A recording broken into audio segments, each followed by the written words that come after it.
Hey everyone, in this video, I'm going to show you on how to scan QR code in Brawl Stars for rewards.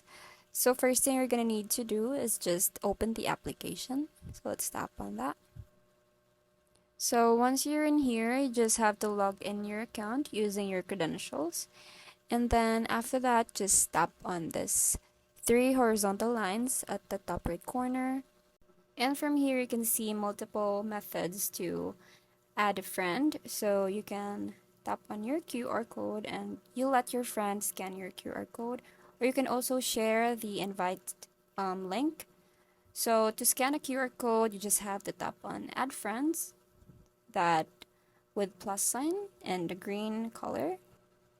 So once you tap on that, you can see the scan QR. So just tap on that one, and then you just have to point it to your friend's QR code, and it will then add your friend automatically. And that's it. I hope you find this video helpful. Thank you for watching, and I'll see you in the next one. Bye!